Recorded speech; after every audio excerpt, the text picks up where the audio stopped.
Big story we're tracking this Saturday. Revolutionary Cuban icon Fidel Castro has passed away at the age of 90. He was president of the Caribbean island for more than 30 years. His brother Raul became president in 2008 after a string of illnesses saw the historic figure withdraw from the public eye. He was seen as a dividing figure, somebody who was hailed as a hero and a revolutionary on one hand and criticized for driving Cuba to economic ruin on the other. We're trying to get reactions for this big story. Fidel Castro had handed over power to his younger brother Raul in 2008 following a string of illnesses. He had also withdrawn from the public eye.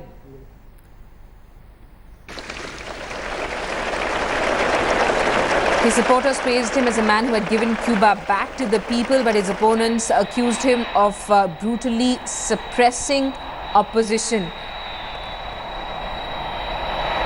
In fact, his critics also said that Castro drove the country into economic ruin and denied basic freedom to 11 million Cubans at home and forced more than 1 million others into exile. Of course, his supporters described him as a tireless defender of the poor, somebody who was seen as a revolutionary who stood up to almost 11 American presidents.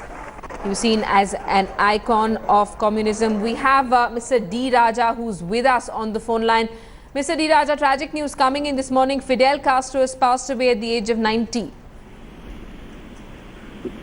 Yes, it was very tragic news, and we received that news with great profound grief and sorrow. Comrade Fidel was a great legend.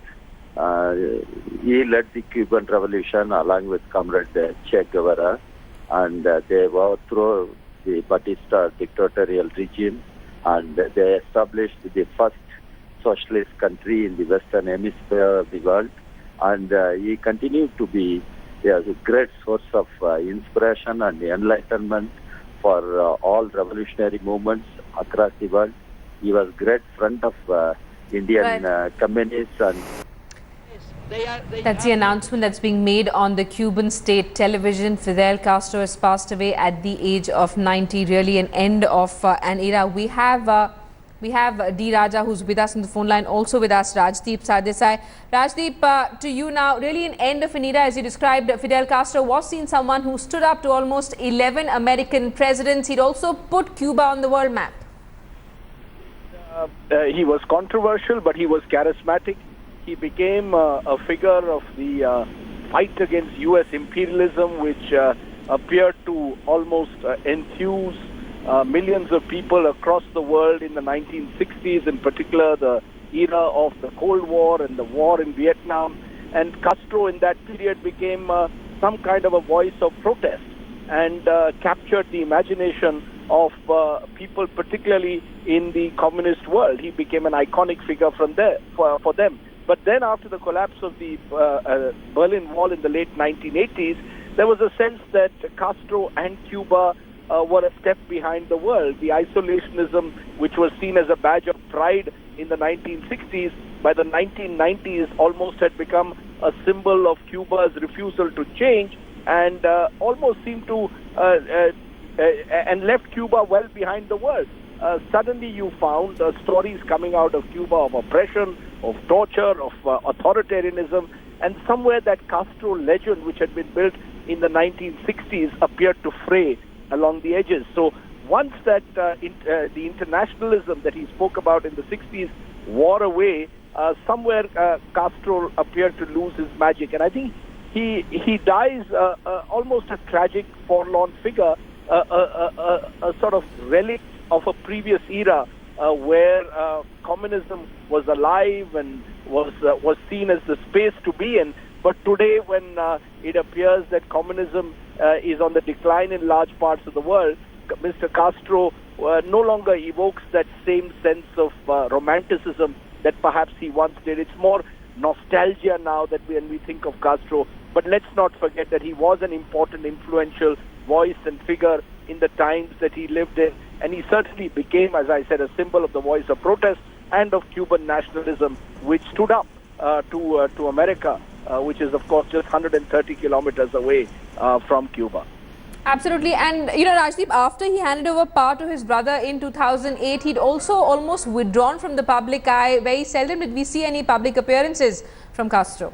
That's right. He was very rarely seen in public. His brother Raul had taken over. And his brother Raul also has now said in recent times that he too will hand over power. So Cuba clearly is going through an important transition phase. America and Cuba have slowly rebuilt relationships, particularly under Barack Obama's presidency. And now with Donald Trump taking over in January, it'll be interesting to see how the Cuba-US equation is shaped. I know someone who told me that Starbucks is now coming to Cuba in a few months from now. So clearly the age of isolationism is over, and someone said that if you really want to see Havana in the Cuba era, this is the time to go before the Americans take over. And I guess with Castro no longer on the scene, perhaps the entry of American and American goods, which Castro had resisted for so many years, will only be speeded up, and as will American influence over Cuba. Right, and Rajdeep, you're talking about Starbucks coming to Cuba. So some of the American presidents, in fact, memorably said that while they are against everything that Castro stands for, there are some Cuban goods that were always available in the US, like Cuban cigars. That's right. Well, it's not just Cuban cigars, it's Cuban baseball players. A lot of the prominent American League baseball players have come from Cuba. Sports has been one way of bridging that divide that existed for years between Cuba and the United States.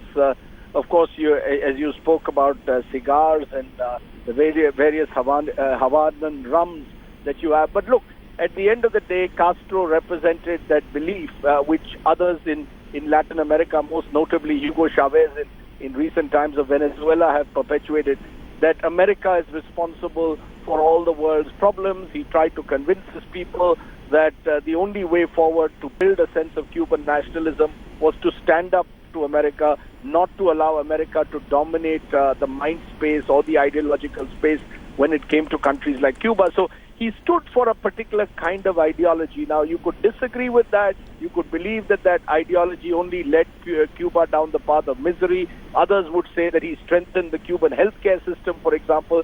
But he was an old world communist, and he refused to change till the very end. And he stood up to America. And that is why, he's both loved and reviled across the world. There will be people today who will be mourning and recalling an age where Castro was a dominant, influential figure, right, and others who will believe that he heaped more misery than he did good for his country. Absolutely. Rajdeep, stay on with us. We're also being joined by Nilotpal Basu, who's with us on the phone line. Mr. Basu, really an end of an era here?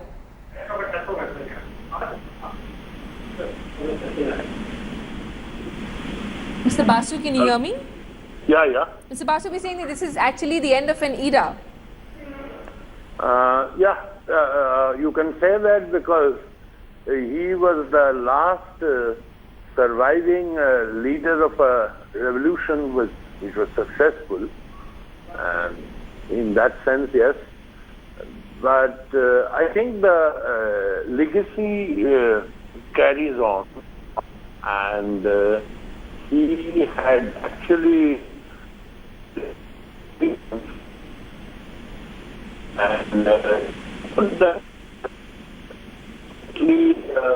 made criticism of the U.S. Against Cuba also could be broken through in his lifetime.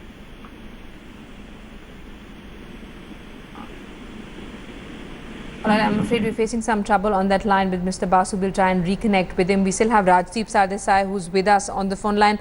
Rajdeep, you were telling us about how Castro was actually seen as a dividing figure. He was celebrated by many for being a revolutionary and a hero, but of course he's also criticized for denying basic freedom to almost 11 million Cubans. Some people also said that he drove the country into economic ruin. Well, that's exactly, there are those who sort of left Cuba, millions, thousands of people who left Cuba by the first boat they could find to go to Florida. People still flocking the Cuban refugees who believe that Castro practiced a form of authoritarianism which denied basic freedoms to his people. He, on the other hand, believed that he was creating this revolution, this premised on equality, premised on genuine Marxism, premised on his belief that society needed to ensure that the gap between the haves and have-nots was removed, property was confiscated.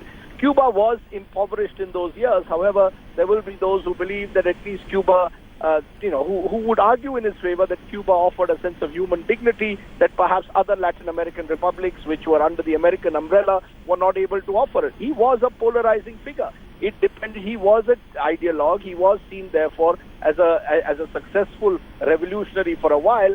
But as has often been said, revolutions eventually devour their own, and that I think happened with Mr. Castro because he refused to change with the times, and he became eventually some kind of a dictatorial leader, which you cannot, which has blotted his legacy. There will be tomorrow obituaries which will be written, which will see him as this deeply polarizing figure, both globally and indeed within the Cuban people as well. But I think in historical terms, you will have to say that he has left an indelible mark on the world because he emerged in a period where imperialism and the battle against imperialism was a formidable way of uniting people, and he certainly did that in the context of Cuba. So I think, as they say, on a day like today, I think one must remember Mr. Castro for what he stood for in a positive sense, while also remembering that the negatives that perhaps led Cuba into a situation where today, on many indicators, it lies well behind the rest of the world. Absolutely. And Rajdeep, he's also seen as someone who actually stood up to 11 American presidents. He also reportedly survived countless U.S. assassination attempts. He did, and he stood up to American presidents going back to John F. Kennedy, and that seems like almost several generations away. I would also like to point out that he was a great friend of India. For the longest time, Castro enjoyed a very strong relationship with India, particularly with Indira Gandhi in the 1970s, when Castro was seen as an iconic figure of the non-aligned movement. Now, over the years, that movement itself has declined and frayed. Mrs. Gandhi, of course, passed away in 1984. Her centenary is being celebrated this year. So it all indicates the passing of an era. He was perhaps the last figure, in a sense, of that golden age of communist, socialist internationalism, which we saw in the 1960s, and perhaps which has been in decline with a few exceptions like Chavez over the last 25 years. He remains, in a sense, a link with that past that has that no longer really exists. Absolutely. Also seen as someone who, the last person who led a successful revolution in the world. Rashid, stay on with us. We're going to cut live to Al Jazeera and take a look at their report. All right, let's get a word from Mr. Somnath Chatterjee, who's with us on the phone line. Mr. Chatterjee, the big announcement this morning, Fidel Castro passed away at the age of 90 after battling a long illness, really the end of an era here. Yes, it's a great loss not only to Cuba, but to the world as a whole. One of the greatest leaders of the century. He showed to the people how to look after people and fight for the establishment of a socialist state. Its loss cannot be filled up. I pay my homage to his memory. Thank you. Mr. Chatterjee, thanks so much for speaking to India today. This is the big story. We're tracking Fidel Castro has passed away at the age of 90. He had handed over power to his younger brother Raul in 2008 after a string of illnesses saw him withdraw from the public eye. In fact, there were very few public appearances that we saw over the last 8 years from Castro. We're getting in reactions from politicians in India as well. Take a look.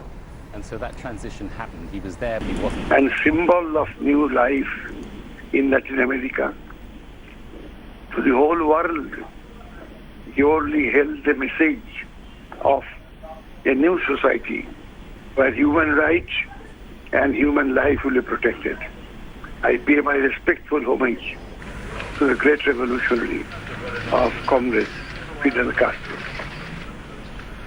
Absolutely. And Mr. Gurdas Gupta, Fidel Castro is somebody who's been described as a titan of the Cold War who defied 11 American presidents and actually put Cuba on the world stage. He stood up against the aggression of US, but at the same time, at a later period, in the latest period of his life, there was new sign of change of relationship between Cuba and United States of America. He fought Americans, it is true, but when there was a need, he changed his position. He was very elastic in his decision-making process. All right, Mr. Gurdas Gupta, thanks so much for speaking to India today and sharing your view. He has made Cuba a #1 state, not only in Latin America, #1 in the world in the health services. Because of his inspiration of Comrade Fidel, thousands of the young doctors, girls and boys are now working in the very hard-hidden areas of Africa, Mozambique, Angola, Nigeria, Somalia, where people are not getting the health services. With great determination, they are working over on the advice, on the inspiration, with the inspiration of the Comrade Fidel. So I think at this point of time, he was one of the biggest, inspirators. He was one of the biggest crusader against the imperialism. He was one of the biggest champion of human cause. The Communist Party of India and the people of this country, those who are fighting for their rights, all the deprived section and marginalized section, bow their heads in the memory of Comrade Fidel. Speed of change now to increase? I think that's the kind of really interesting question. We can't really give a clear answer to that yet. I mean, I think everybody in Cuba knows that something has to change and has known that for a long time. And the question is what kind of change and how quickly. So to some extent, you could say that Fidel Castro was at least he was cautious about that. I think his worries were that if you introduced market reforms, too much space for the free market too quickly, you would increase inequality. Of course, equality had been a sort of bedrock, both symbolically and in practice, in reality, for the sort of the system that he'd developed over all that time. And I think also the possibility that the competition and of course the political leadership of the single party that could be threatened by too quick a reform. All right, Ian, I'm going to ask you to stay with us. We're going to come back to you later, but let's go over now to our correspondent Teresa Bo joins us on the line from Buenos Aires. In a sense, Teresa, Argentina linked to the Cuban Revolution because the top international story we're tracking: former Cuban President Fidel Castro passed away this morning. He was 90 years old. Castro's death comes barely a month after a historic agreement was signed between Cuba and the USA to restore diplomatic ties. The communist former president and Cuban prime minister had been in poor health for many years. He hadn't made many public appearances since 2008 when he handed over the presidency of Cuba to his brother Raul Castro. Now, Fidel Castro ruled the Caribbean island for more than 30 years. He's been credited for making Cuba a one-party communist state. President Pranab Mukherjee tweeted about the leader's death, saying heartfelt condolences on the sad demise of Cuba's revolutionary leader, former president and friend of India, Fidel Castro.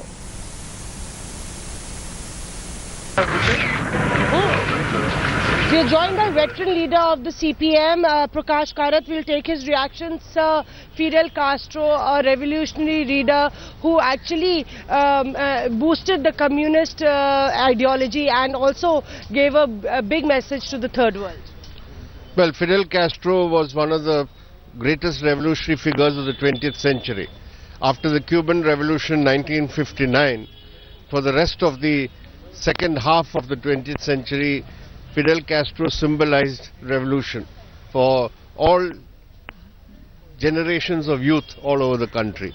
And Cuba itself, the way it was a semi-colonial country where there was slavery, how he created a new society where everyone had free education, health, housing, employment opportunities, ended racial inequalities. The blacks were oppressed in Cuba before that. So he did many revolutionary things which inspired the entire Latin America. So he was not just a leader of the Cuban Revolution, you can call him a leader of the worldwide revolutionary forces. So he also brazened out several attempts by US several times and US presidents, and he built an identity of Cuba itself, which was also a message to the third world. Well, he was there as the leader of the Cuban state for, I think, 47 years, and I think about 10 American presidents he survived. But the real thing is, he was a leader for the non-aligned movement. He had very close relations with leaders of the third world countries. I remember when he came to India to attend the non-aligned conference, how people and leaders from all parts of the third world looked up to him for leadership. As far as India is concerned and a message to India is concerned and the relationship that he shared with India, do you remember something about him which he gave to the communists of India also? Well, we had very close relations with the Cuban Communist Party, but when he came to India during the non-aligned summit, when Mrs. Gandhi was the Prime Minister, we saw how his rapport was there with Mrs. Indira Gandhi and the Indian leadership. But that was his relationship with most leaders of the third world countries. So he had a tremendous impact on not just the communists, but all, as I said, on all third world country and the leadership. Yeah. Thank you for talking to us. That was Prakash Karath, who was clearly saying that India also had a very special relationship because he played a huge role during the non-aligned movement, and India was also a part of it. When Fidel came during the Indira Gandhi's regime, they had a special one-on-one relation. With video journalist Sanjeev Kumar, this is Mosmi Singh in Delhi for India Today.